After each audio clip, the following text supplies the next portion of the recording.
ورحمة الله وبركاته.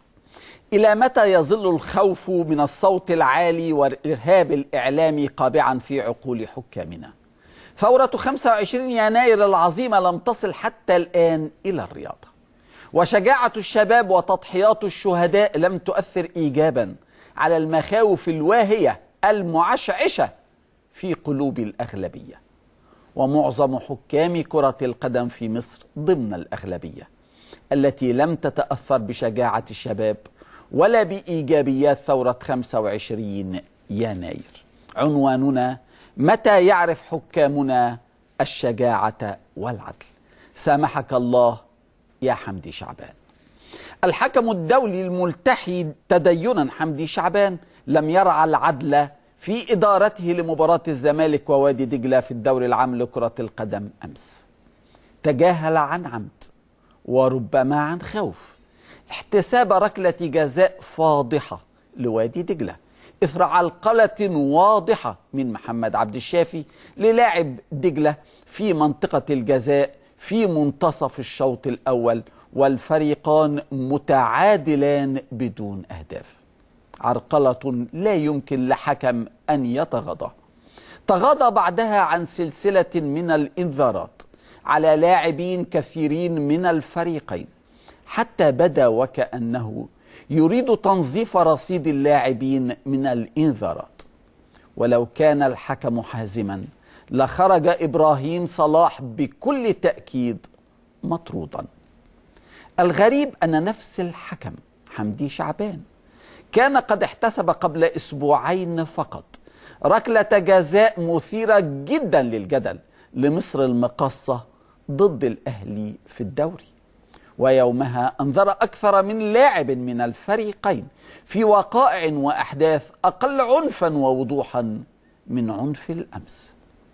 حمدي شعبان صاحب مهازل مباريات الزمالك السابقة ضد المقاولون العرب في الموسم قبل الماضي وضد مصر المقاصة في الموسم الماضي لا يزال متمسكا بمبدأ مجاملة الزمالك في كل مبارياته، حتى بعد أن تعرض لاختبارات سماوية ومتاعب كثيرة على الصعيدين الدولي والمحلي، اختبارات تجبره على ضرورة العودة إلى الحق. لكن أزمة التحكيم المصري تبدو أكبر جدا من مجرد حكم، سواء كان اسمه حمدي شعبان أو سمير عثمان أو ياسر عبد الرؤوف أو فهيم عمر أو محمد فاروق أو محمود عاشور. كلهم ومع الأسف ضحايا لنظام خاطئ وتوجيهات مؤسفة وإعلام متوحش. كم كان محزنا أن نرى أمس حكما قطريا اسمه فيصل عبد الله لم يتجاوز 30 عاما يدير قمة بايرن ميونخ الألماني والأهلي في الدوحة باقتدار وكفاءة وتمكن وعدالة يندر رؤيتها من حكام مصر الأكبر عمرا وخبرة، الأقل لياقة وعدلا.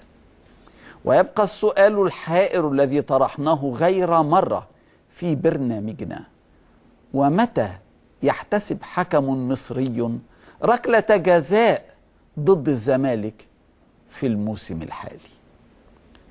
كان الحكام المدعوون سمير عثمان وياسر عبد الرؤوف ومحمد قدورة ومحمد فاروق وأخيرا حمدي شعبان قد تجاوزوا سلسلة من الركلات الواضحة ضد الزمالك في مبارياته ضد المصري وسموحة وغزل المحلة واتحاد الشرطة، وأخيرا مباراة الأمس وادي دجلة.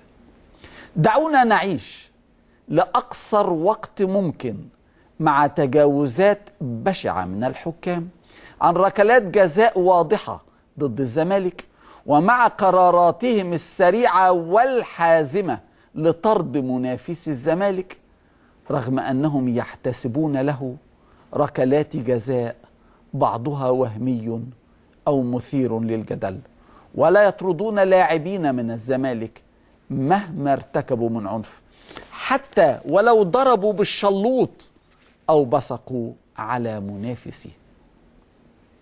ولأن أنصار الزمالك يكرهون جدا رؤية أي مجاملة من الحكام للأهلي في مبارياته، ويتذكرون جيدا أي مجاملة يتلقاها الأهلي أو تلقاها سابقا حتى لو مر عليها 8 سنوات أو 20 عاما أو أكثر، لا أعتقد أن بين أنصار الزمالك من يريد مجاملات من حكام ولا يريد هدايا غير عادلة.